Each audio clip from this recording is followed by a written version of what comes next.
Jenna Sackett here, and in this session, we're going to be discussing the markets athleisure and fitness. All right, let's go ahead and dive in. So activewear sales has grown exponentially within the past decade. Products like sweatshirts, hoodies, performance tees, leggings, they've all become staple pieces in modern lifestyle, and they're worn even outside of the gym. We're starting to see them incorporated into day-to-day wear. Why this continues to be important is because consumers are continuing to prioritize being healthy and practicing wellness, and they're doing it in style. So they're looking for trendy pieces that they can wear to the gym or to run errands. So not only is it specific to people that are extremely active, but other people are taking advantage of athleisure and fitness apparel because it's becoming more accessible. We're starting to see it a ton in retail. We have been seeing it a ton in retail, and they're just incorporating, as I mentioned, that into their day-to-day wear. So then we need to consider who to sell to. As you can see on the screen here, this is the Nielsen Global Consumer Exercise Survey. So what I found here is a great idea of who is buying this apparel in this market, so you can better understand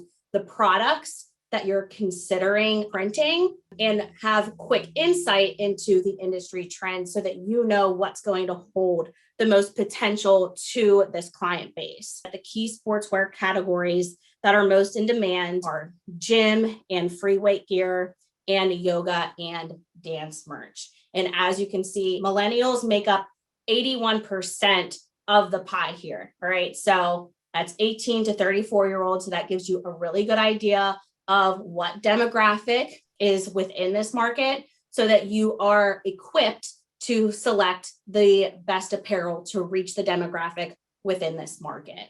Let's break out the market and understand what types of customers fit within this market. So these are the top 5 customer groups. Number 1 on the list is studios. That ranges anywhere from yoga and Pilates, dance studios, and then we have fitness facilities, CrossFit, cycling, boxing, brands for supplements, gear, weightlifting. Typically what they have is promo products, but we are starting to see a lot of these brands incorporating apparel and selling that alongside some of the other equipment and supplements that they are selling. Wellness and spas, so things like resorts and beauty bars, and then events. A lot of these customer groups show up at these events and they want to be able to sell apparel. Also, open houses and competitions. So I just want to pause for a moment so that we can really understand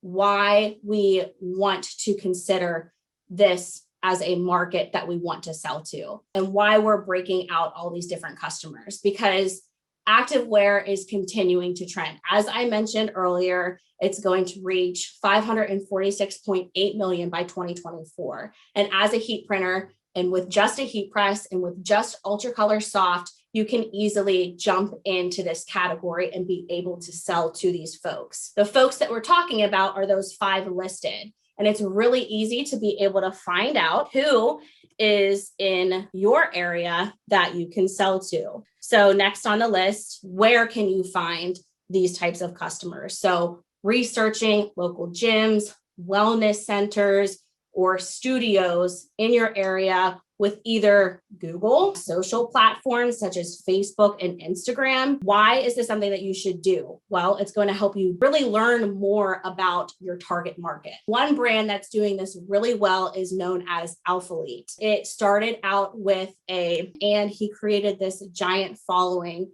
on YouTube. People were just following his story. And then he eventually ended up with his own apparel brand. So really great way to even be able to get connected with people in your area, maybe fitness trainers that want to start their own brand. So just thinking outside the box, different ways that you can sell athleisure and fitness apparel and really drive it home in this market.